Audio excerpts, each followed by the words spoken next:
విక్రమ్ గౌడ్ కాల్పుల ఘటనలో దర్యాప్తు వేగవంతమైంది. కాల్పుల కేసులో తుపాకీని స్వాధీనం చేసుకున్న పోలీసులు కర్ణాటకలో 3 నిందితులను పోలీసులు అదుపులోకి తీసుకున్నారు. పక్కా ప్లాన్ ప్రకారం విక్రమ్ తనపై తాను కాల్పులు జరిపేందుకు ఒప్పందం చేసుకున్నట్లు పోలీసులు భావిస్తున్నారు. బయటైతే దొరికిపోతారన్న భయంతో ఇంట్లోనే ఫైరింగ్ కు ప్లాన్ చేసినట్లు తెలుస్తోంది.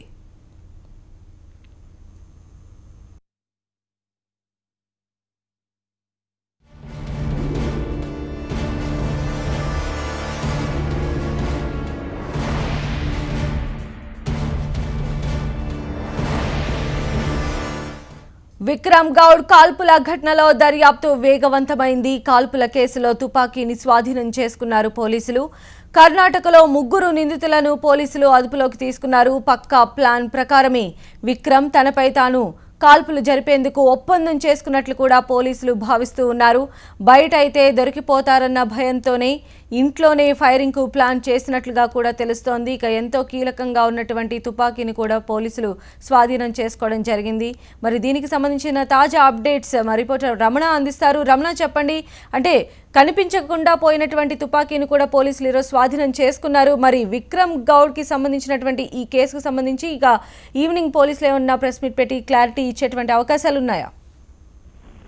అంతే, అంటే ఇప్పటి వరకు కూడా ఇంకా విక్రమ్ గౌడ్ తన మాట మాత్రం మార్చలేదు. ఇంకా ఇప్పటికీ తాను మాత్రం తనపై 2 వ్యక్తులు వచ్చి కాల్పులు జరిపారన్న విషయాన్ని ఇంకా ఇప్పటికీ చెప్తున్నాడు. అయితే పోలీసుల దర్యాప్తులో ఇంట్లోకి మాత్రం బయట వ్యక్తులు వచ్చినట్టుగా ఆధారాలు లభించలేదు. కానీ ఇంటికి సమీపంలో మాత్రం కొంతమంది యువకులు అక్కడ తచ్చాడినట్టుగా గుర్తించారు. వారంతా బైక్ పై మళ్ళీ ఔటర్ రింగ్ రోడ్ నుంచి పారిపోయినట్టుగా గుర్తించారు.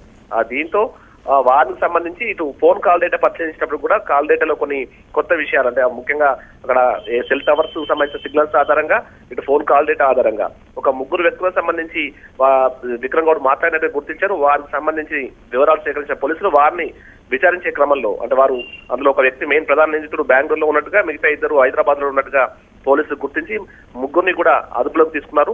ప్రస్తుతం వారిని విచారిస్తున్నారు. అంతే, ఇదంతా కూడా ఒక డ్రామా ప్రకారంగా, అంటే ఒక ప్లాన్ ప్రకారంగానే కాల్పుల హైడ్రామాకు తెరదీసే ప్రయత్నం విక్రమ్ గౌడ్ చేసినట్లయితే పోలీసులు నిర్ధారణకు వచ్చారు. ప్రస్తుతం సైంటిఫికల్ ఆధారాల కోసమని ప్రధానంగా ఏదైతే ఫోరెన్సిక్ రిపోర్ట్ ఉందో ఆ రిపోర్ట్ కోసమే పోలీసులు వేచి చూస్తున్నారు. అయితే ఈ నిందితులు చెప్పిన దాని ప్రకారం మీడియా సమావేశం ద్వారా వెల్లడిస్తారా, లేక పూర్తిగా అటు రిపోర్ట్ వచ్చేదాకా, ఫోరెన్సిక్ రిపోర్ట్ వచ్చేదాకా వెయిట్ చేస్తారా అనే విషయంలో మాత్రం క్లారిటీ లేదు. మనకు సాయంత్రం లోపల ఒక పూర్తి స్థాయి క్లారిటీ వచ్చే అవకాశం ఉంది. సంధ్య, అయితే అదుపులో ఉన్నటువంటి 3 నిందితుల నుంచి పోలీసులు కీలక విషయాలు రాబట్టే అవకాశం ఉందనుకోవచ్చా రమణ?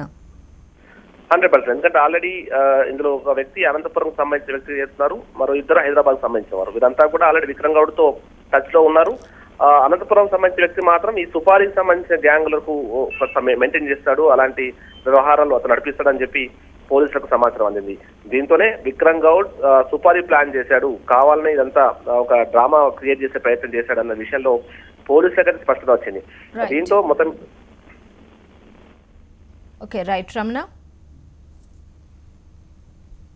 టోల్ చార్జ్ అడిగినందుకు టీఆర్ఎస్ నేత